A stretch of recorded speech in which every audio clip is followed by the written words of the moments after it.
Di lereng Gunung Galunggung yang berkabut, seorang kakek tua berjubah putih tampak menatap ke arah barat sambil membisikkan tembang lawas. Dialah Ki Wiramanggala, satu dari sedikit penjaga naskah kuno di Padepokan Karangpitu. Tangannya menggenggam lempir daun lontar bertuliskan aksara Jawa kuno. Konon, bagian dari ramalan legendaris Dewa Ruci yang memuat nubuat Semar tentang kemunculan sosok penyelamat yang akan datang dari Pasundan, Ratu Adil. Ramalan itu menyebut bahwa di masa kacau, ketika rakyat terombang-ambing oleh tipu daya kekuasaan, akan muncul seorang tokoh yang berani berkata jujur, dekat dengan wong cilik, dan ditandai oleh simbol-simbol alam. Sosok itu disebutkan akan memiliki mata elang, tangan welas asih, dan lidah waringin. Beberapa hari belakangan, jagat maya dan para pengkaji budaya geger. Sebuah cuplikan video memperlihatkan Kang Deddy Mulyadi, mantan Bupati Purwakarta dan tokoh Sunda yang dikenal dengan gaya blusukannya, sedang memberi wejangan di sebuah desa terpencil. Dalam video itu, seekor elang tiba-tiba mendarat di pundaknya dan seorang nenek yang menyaksikan kejadian itu langsung sujud sambil berseru, "Ratu Adil to sumping." Spekulasi pun meluas. Seorang budayawan dari Universitas Padjadjaran, Profesor Rukmana, menyatakan bahwa fenomena ini bukan sekadar kebetulan. Simbol-simbol dalam ramalan Semar sangat cocok. Deddy Mulyadi punya darah leluhur dari garis Ki Sundasari, dan dia satu-satunya tokoh yang diterima oleh masyarakat adat dan modern secara bersamaan, ujarnya dalam sebuah wawancara. Namun, tidak semua pihak setuju. Para skeptis menuding ini bagian dari pencitraan politik menjelang pemilu. Beberapa bahkan menuduh rekayasa spiritual sedang dimainkan. Tapi, semakin ditekan, aura misterius di sekitar Kang Deddy justru makin menguat. Ia menghindari pembicaraan soal Ratu Adil, namun sering terlihat melamun di bawah pohon waringin sambil menulis catatan pribadi di buku tua berbahasa Sunda kuno. Tak hanya itu, laporan dari penjuru Nusantara menyebut adanya gerakan bawah tanah yang menyebut diri mereka Paguyuban Waringin Sakti, yang menyebarkan pesan-pesan moral berbasis ajaran leluhur dan menyatakan bahwa sang pemegang kunci sudah muncul. Malam itu, langit Jawa Barat memerah dan angin menghembus dari utara dengan aroma kemenyan dan tanah basah. Di Padepokan Karangpitu, Ki Wiramanggala menatap api unggun yang menari. Ia bergumam, "Waktu sudah dekat." Tanda ketiga belum muncul, tapi bayangannya sudah. Di Ciamis, seorang pemuda bernama Asep menemukan batu kecil berbentuk segitiga di ladang miliknya setelah mimpi bertemu sosok berjubah putih dengan topeng Semar. Batu itu memancarkan cahaya redup saat disentuh. Anehnya, sehari setelah penemuan itu, sawah Asep yang sebelumnya tandus mulai menghijau lebat meski belum masuk musim tanam. Berita tentang batu tersebut menyebar cepat. Banyak yang mengaitkannya dengan tanda ketiga dalam ramalan Semar. Munculnya tanda cahaya bumi dari tangan rakyat biasa. Batu itu kemudian diamankan oleh sekelompok orang berpakaian hitam-hitam yang mengaku sebagai Jagabaya Galuh, kelompok rahasia yang selama ini diyakini hanya legenda. Di tempat lain, Kang Deddy terus berkeliling desa tanpa iring-iringan pejabat, tanpa media. Ia lebih sering berdialog di saung, makan nasi timbel bersama warga, atau membetulkan saluran irigasi sambil melantunkan cerita-cerita wayang. Suatu malam, di sebuah desa di Subang, ia berbicara pelan pada seorang bocah yatim yang menangis karena kehilangan ibunya. "Kalau kamu kuat, kamu bisa jadi raja hatimu sendiri," katanya. Lalu memberi bocah itu sebentuk cincin kayu yang katanya terbuat dari sisa waringin tua di Pakuan Pajajaran. Beberapa warga yang menyaksikan kejadian itu mengaku melihat bayangan Semar berdiri di belakang Kang Deddy. Tidak ada yang bicara malam itu, hanya suara jangkrik dan desir dedaunan. Beberapa orang tua yang hadir langsung bersimpu mengucap mantra kuno. "Sapa Kang Mujud, sanajan tan kauningan jenengna. Sementara itu, di Jakarta, para analis politik mulai gelisah. Beberapa menyebut nama Kang Deddy mulai muncul dalam survei bukan sebagai calon presiden, tapi sebagai figur spiritual. Bahkan, seorang mantan pejabat tinggi terlihat menghadapnya diam-diam pada malam Jumat Kliwon di lereng Tangkuban Perahu. Namun, di balik semua kehebohan itu, sesuatu tengah bergerak dalam diam.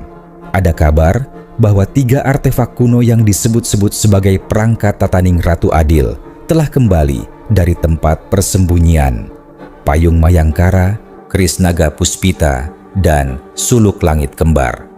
3 benda itu, menurut kitab kuno pustaka Prabu Galuh, hanya akan menyatu jika sang waktu benar-benar tiba, dan hanya akan muncul bila yang ditunggu bukan haus kuasa, melainkan haus welas asih.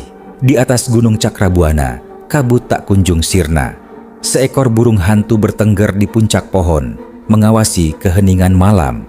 Di kejauhan, bayangan seorang pria berjubah sederhana berjalan perlahan menuju arah barat, diiringi hembusan angin yang membawa aroma kemenyan dan daun waringin basah. Dan di padepokan Karangpitu, Ki Wiramanggala membuka satu gulungan terakhir yang hanya boleh dibaca saat tanda ketiga telah muncul. Saat matahari terbit dari balik gunung Burangrang, Kang Deddy telah berada di sebuah dusun terpencil bernama Cisempur, tempat di mana jalan setapak masih berlumpur dan sinyal telepon nyaris tak ada.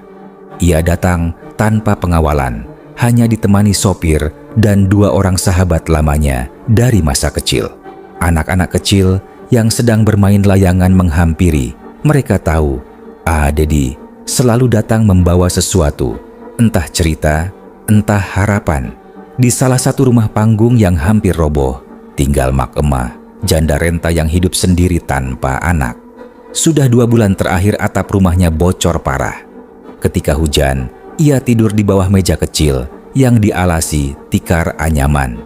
Tanpa banyak bicara, Kang Deddy membuka baju safari hitamnya dan langsung membantu membetulkan atap bersama warga. Ia menolak ketika seorang warga hendak memayunginya dari matahari. "Saya bukan raja. Kalau saya tidak bisa merasakan panasnya matahari, bagaimana saya bisa mengerti lelahmu?"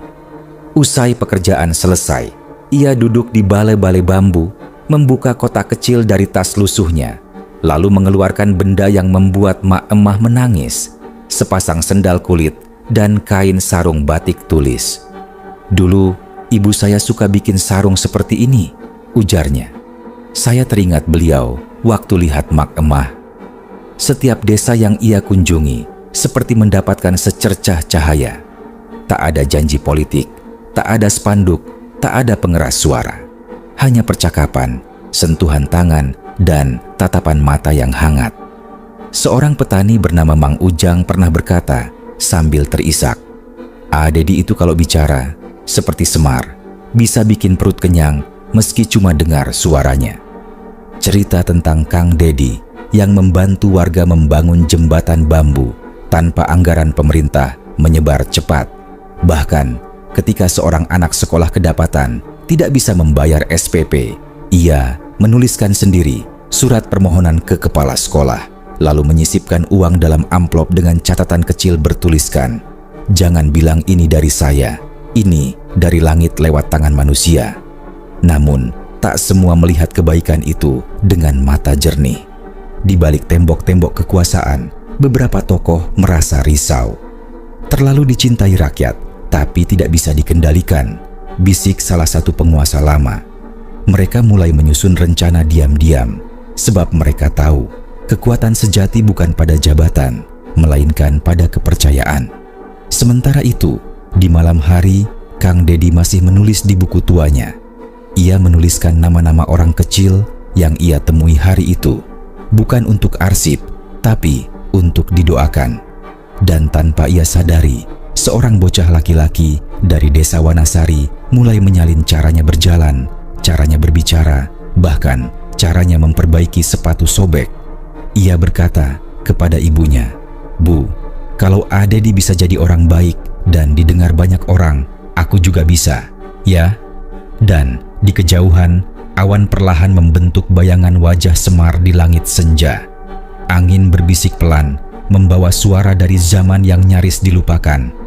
Ratu Adil bukanlah yang menguasai rakyat, tapi yang merawat luka-luka mereka dengan tangan kosong.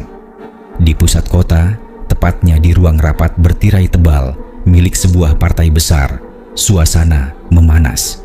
Seorang pria berkumis tipis memukul meja sambil berkata dengan nada geram, "Dia tidak punya partai, tidak punya dana besar, tapi nama dan wajahnya muncul di setiap doa orang kampung. Ini lebih berbahaya dari kandidat manapun." Para elit yang hadir mulai melihat sosok Kang Dedi bukan lagi sekadar tokoh lokal atau ex-bupati eksentrik. Ia telah menjadi simbol, dan simbol adalah sesuatu yang tak bisa dikalahkan dengan iklan atau survei rekayasa.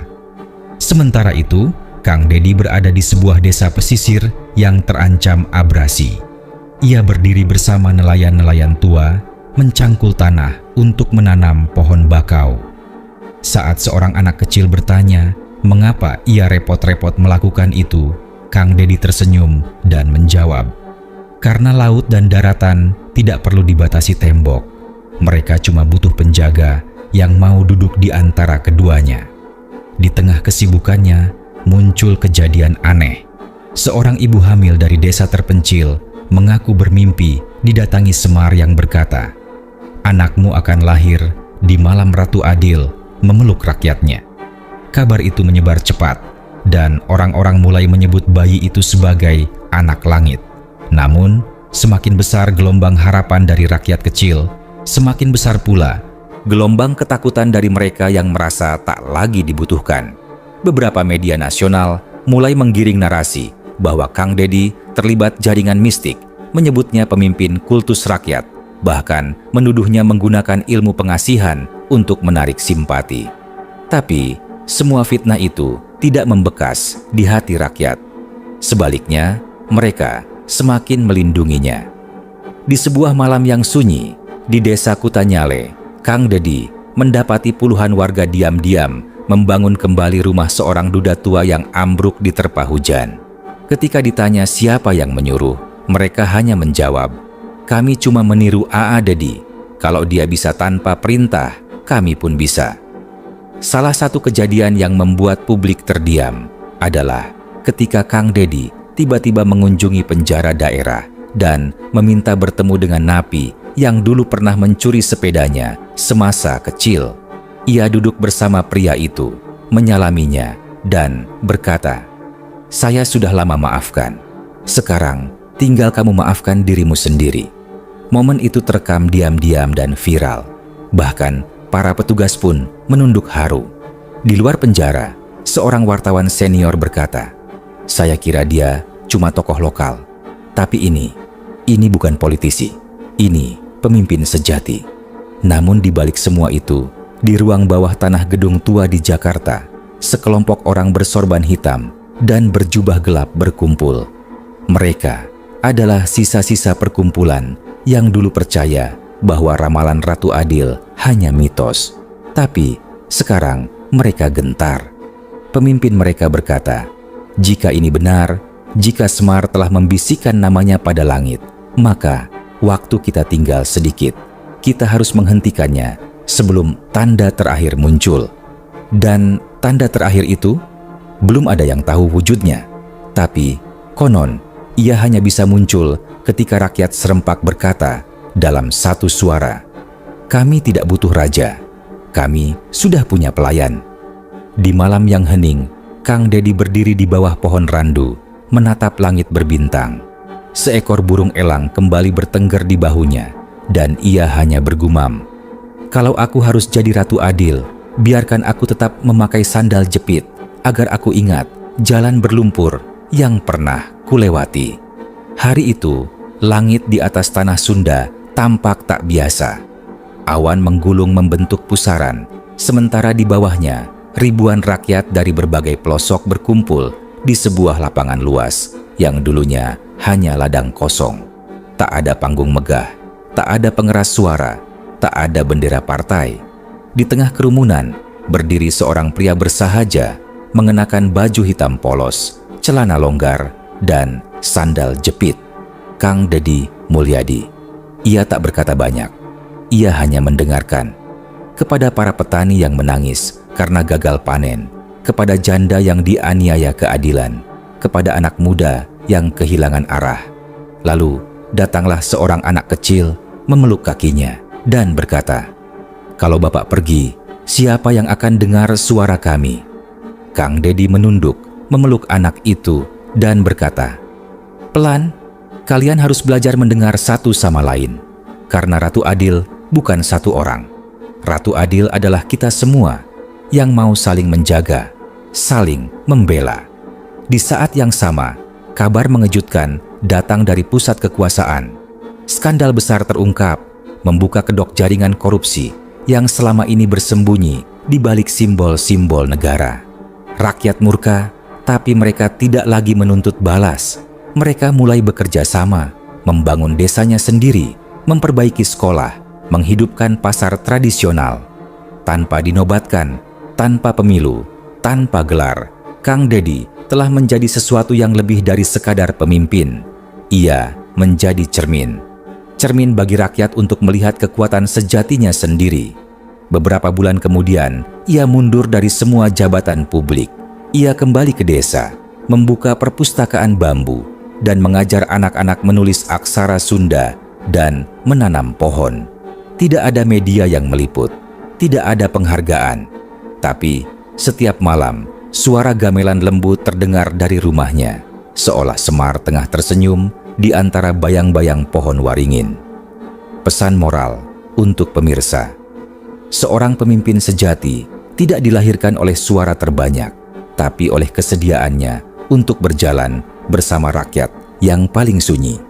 Ratu Adil bukan soal takhta, tapi tentang keberanian untuk jujur, rendah hati, dan melayani tanpa pamrih. Dan dalam dunia yang sering menyembah kekuasaan, kadang yang paling dibutuhkan hanyalah satu orang yang berani menolak menjadi raja dan memilih menjadi pelayan.